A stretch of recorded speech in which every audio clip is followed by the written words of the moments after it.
dust kicks up, settling on the silver frame. Two shadows watch me through the window pane.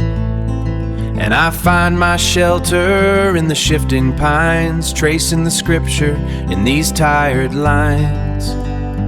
Far from the stone, but close to the light, they're guiding the wheel through the dead of the night.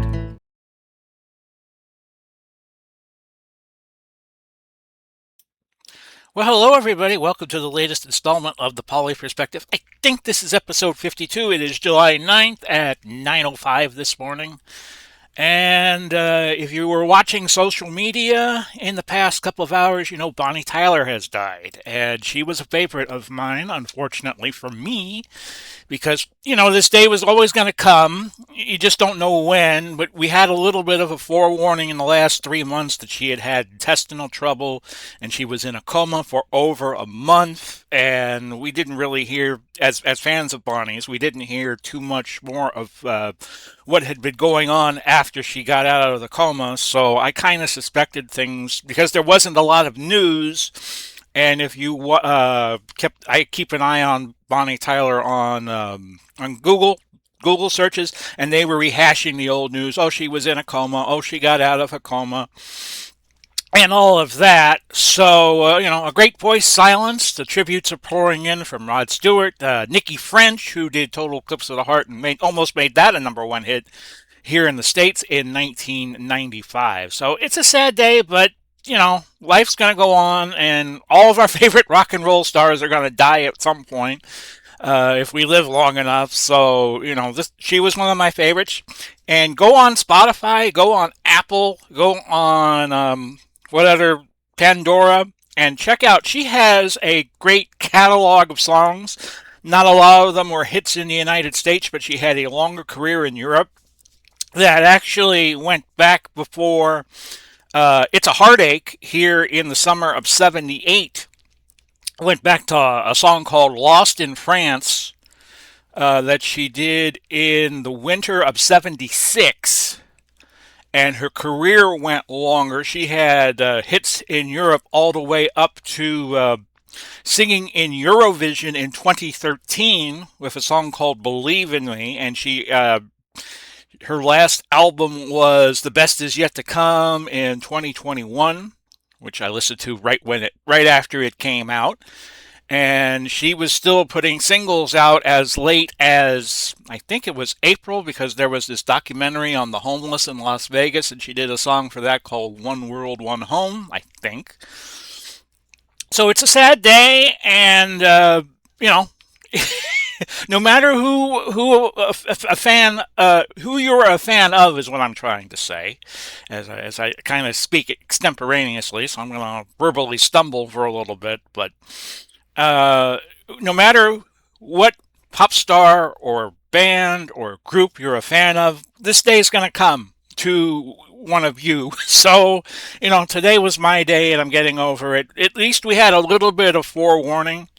Kind of reminded me when my mom died a couple of years ago, but she died of Alzheimer's and dementia, so I had about 2 years worth of a heads up before she died. When you get a little bit of a warning, it's good for the system, and the shock won't be too bad. So yeah, this is kind of a sad day for me, but I'll get through it. I always get through it, and yeah. So other news we'll get to before signing off. I did not do my Quest diagnostics today. No, I didn't. It had nothing to do with what I was just telling you about. I decided that I wanted to stretch out all my appointments. So if I did one on the 7th, when I did one on the 9th, it wouldn't be good. And it, you know, just turned out that way. It would not have been a good day for me to go on the 9th. So we'll do that the 14th, and then I go back to my podiatrist. And my podiatrist thinks that the little wound on the bottom of my right foot is something that could be taken off. And it's not really a sore in the strictest sense. It is kind of a because I have an amputated right toe, it's kind of where the bone just kind of sits there and does nothing. So I have a little more bone right where the toe would be. So if they can't get the bleeding stopped, and it trickles a little bit during the course of a day, although it hasn't since my podiatrist kind of clipped the wound a little bit, it has not bled at all or is bleeding very little. So it might be gone. And if that is the case, I will not have to do surgery. If I do surgery, it'll probably be an outpatient thing.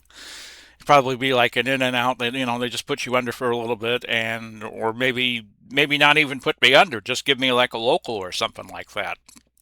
I don't feel anything in my feet anyway, so I have neuropathic feet. Most of the time, that's a good thing, but if you step on something, it's a bad thing. So there's that. And of course, the U.S. got eliminated in rather spectacular fashion via Belgium Monday night. And I told you guys they'd probably make the 16, and that would be it. The round of 16, and that would be it for them because they don't have the depth and they don't have the defense to compete with the European teams. If they want to get good, play the European teams. You play the European teams, you'll learn something from the European teams. And hopefully the coach that they got from Argentina will stick around and coach them in the 2030 World Cup, which will be in Spain, Portugal, and Morocco. And I think they're going to play one game in Uruguay because that's where they had the first World Cup tournament. So there's that. I'm sweating like a pig right now because it's July and you have very, very, very high humidity. My AC works overtime, and right around 4 o'clock when it's warmest, like I think it was like around 96 here yesterday. It'll go, it breathes. It'll like pause for a moment, then it will fire up again, then it will pause, then it will fire up for again, and even that was struggling yesterday, and that sometimes happens during the course of the summer. So. Rest in peace, Gaynor Hopkins, which was Bonnie Tyler's real name. Sorry to see you go. You were the soundtrack of my life. And with that, we will bid you all adieu for July 9th. Be back this weekend. Don't know if I'm doing sound at church, but I might be. If worst case scenario, they pass me over. Maybe the visuals leader says something to make sure that I get passed over. And if not, I just continue to be a parishioner, which is fine too. I just wanted to offer because sound was one of the things that I know I can do and help the church out. So with that, now I bid you all adieu. Godspeed and God bless everybody. We'll be back on the weekend. Bye-bye for now.